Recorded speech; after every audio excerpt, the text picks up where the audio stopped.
To learn more about earning college credits with study hall courses, visit gostudyhall.com or click the link in the description. Jamaican activist Marcus Garvey is often attributed with saying, "A people without the knowledge of their past history, origin, and culture is like a tree without roots." Like all historical figures, Marcus Garvey was complex.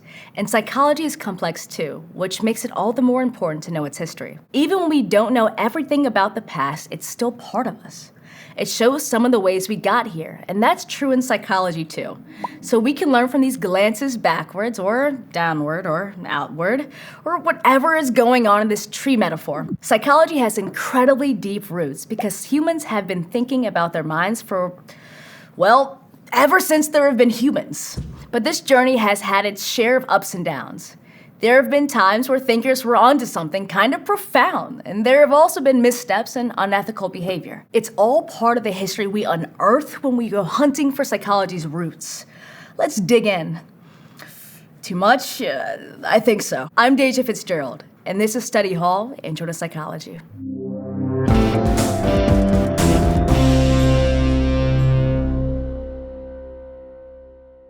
The way people study psychology around the world varies, and it involves different ways of knowing, understanding, and representing information. The very questions we ask about psychology can differ based on where we grew up, lived, and our culture. For example, for many people in different cultures in North America and Europe, the question of whether we have free will tends to belong in the realm of philosophy, and questions about our minds and behaviors are the domain of psychology. But for other cultures around the world, especially those of indigenous peoples, these questions might not get separated this way, or separated at all. And outsiders haven't been kind to different ways of seeing the world. They've often portrayed these perspectives as being on the fringe of science, like a fifth cousin twice removed who just barely in the group photo. Indigenous psychology is a movement that grew out of the difficulties researchers have had applying European and North American perspectives about the mind of people who are not from those cultures. People are returning to long-held indigenous beliefs that human existence and the health of the natural world are tied to each other. But many cultures use sophisticated observation and knowledge collection to help people heal and enlighten themselves, just like other forms of science. And these perspectives are a major part of psychology. Another example of how culture and different perspectives have shaped psychology comes from Francis Cecil Sumner, whose work beginning in the 1920s and 1930s was interested in understanding racial bias. He was also the first Black American to earn a PhD in psychology in 1920.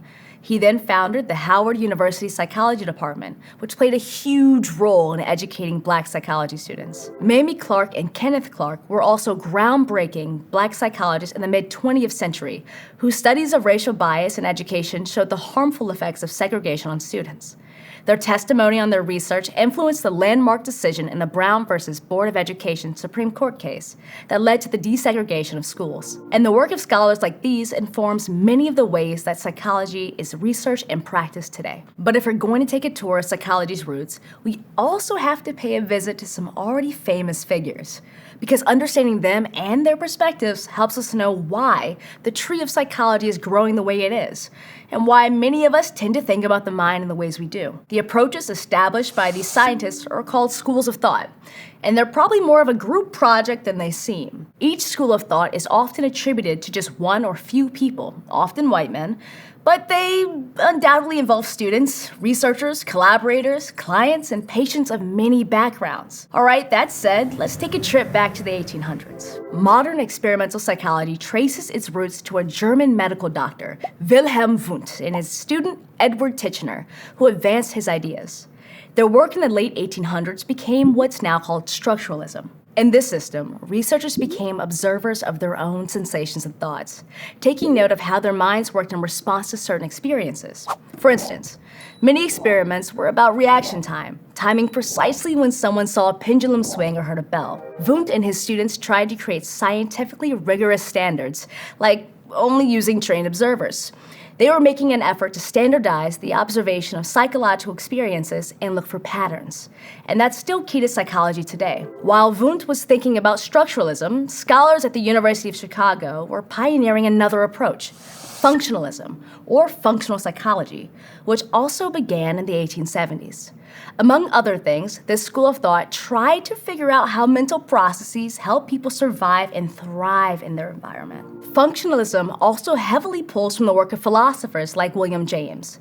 In fact, James is sometimes called the founder of functionalism, but this is a prime example of history and ideas being messy. So instead of just timing when someone reacted to a pendulum, functionalists would be more likely to consider someone's reaction to the sound of a bear, and why their brain might have evolved to be like that. Spoiler, it's because an angry pendulum is much less likely to chase you through a forest.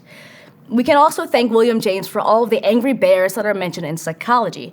I don't know what happened between him and a bear one time, but now it's everyone's problem. This next school of thought turned away from experiences and environments and instead asked, what if there are things happening in our minds that we aren't even aware of? Welcome to Psychoanalysis, which came along around the turn of the 19th century and was pioneered by Sigmund Freud, who has since starred in many a psychology meme. Psychoanalysis focused on the conscious versus the unconscious. It relied on looking at early childhood memories and how they influence people's experiences throughout the lifespan. So if seeing a pendulum made you burst into tears for seemingly no reason, a psychoanalyst might help you talk through the troubling memories that pendulum triggered. Around the same time Freud was developing psychoanalysis, Gestalt Psychology was founded by the German trio Max Wertheimer, Kurt Kofta, and Wolfgang Kohler. Their original research had to do with finding principles that informed how people perceive sensory information differently, and how complex systems function as a whole. So if there's one thing to take away from all these names and stories, it's this. The ways to understand the mind are, well, legit endless. And building on these foundations, researchers in the 20th century continue asking more and more complex questions to try and understand what makes us tick. Like a major school of thought in the 1900s was behaviorism, where key figures like Ivan Pavlov and B.F. Skinner used experiments to understand the brain and behavior. Pavlov, in particular, studied how we see and react to stimuli. And even now, psychologists continue to study how small changes in someone's environments can make them more likely to make different choices or associations or buy a product. It's basically the psychology of advertising. And on that note, this episode of Study Hall is brought to you by... Just kidding. In the mid-1900s, researchers in humanistic psychology started thinking of humans as being motivated and behaving in ways that were more complicated than what you might see just looking at their biological responses. The ways we study psychology have also changed. Like with many experiments in cognitive psych, which try to make sense of perception, memory, categorization, language, and thinking, nowadays, cognitive psychologists can use functional magnetic resonance imaging, or fMRI, to see which regions of your brain are active while you're looking at, say, a video of a swinging pendulum. So like we said at the top of this episode, the tree has a whole lot of roots, and it can be easy to feel like there's a hierarchy here, especially when ideas are presented in chronological order like this. For instance, it's easy to think that the founding fathers of psychology are the most relevant figures because they get so much attention. But personally, I think Freud is overhyped. Instead of a timeline, all of this research is more like a big web. Not all schools of thought are equally helpful or accurate, but they all contribute in some way to how we understand ourselves and those around us. Now, it's one thing to talk about how people studied the mind, but it also matters what they do with that information. And this is the realm of applied psychology, which is all about applying psychological principles to help people. But here's the tricky thing. Applied psychology hasn't always lined up with what current research tells us is best for the mind. In particular, providers have treated people experiencing serious mental illnesses in a variety of ways, and some of them have been anything but kind. For instance, starting in the 1700s and 1800s, private asylums entered the picture in Europe and the US. When a person experiencing mental illness couldn't be safely cared for by their family and community, their families could pay for them to be housed in part of a hospital, which often was anything but helpful or even humane. See, many people saw mental illness as a moral failing rather than a health condition, which is complete nonsense. In some cases, patients were admitted to asylums just to get them away from the rest of the public. Overall, coercion, isolation, and other forms of treatment that are now considered very inhumane were common in these facilities. In the early and mid-1800s, institutions like McLean Hospital and activists like Dorothea Dix worked to raise the alarm about the kind of care, or lack of care, patients were receiving in asylums. Her reforms were based on her experiences convalescing in England, where she met Samuel Tuke, who was continuing his grandfather's work and whose Quakerism led him to start an asylum based on the philosophy of moral treatment. When she returned to the US, people were already beginning to realize what we now think of as obvious. Mental illness is just a health condition and doesn't have anything to do with someone's morality. So, of course, patients shouldn't be treated that way. Eventually, in the mid-20th century, patients shifted away from mental hospitals and asylums and they began to close. This is known as deinstitutionalization, and it's really a complex story that involves politics just as much as it does psychology. For example, even as treatments became more humane, many mental health institutions still closed in the 1980s, especially in the US. That's because a major piece of legislation that funded these institutions was repealed. And without that money, the number of places that could give quality care to a wide variety of patients became few and far between. Even today, that means that many people aren't able to get the long-term care they need. Instead, people who might have benefited from long-term care in psychiatric hospitals end up in nursing homes, boarding houses, and in some cases, prisons. This is called trans-institutionalization. And because some of the settings aren't always equipped with robust psychological treatment services, people who really need psychiatric care aren't well served by these institutions. Overall, how to best care for those who are the most ill and vulnerable remains one of the core questions of applied psychology.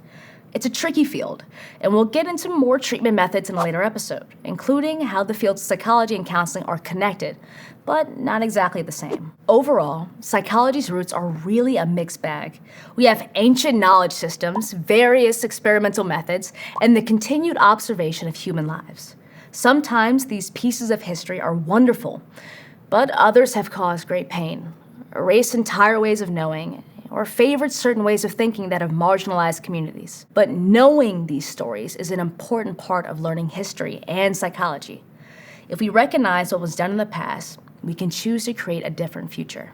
If you're enjoying Study Hall Intro to Psychology and are interested in taking the online course and earning college credit, go to gostudyhall.com or click on this button to learn more.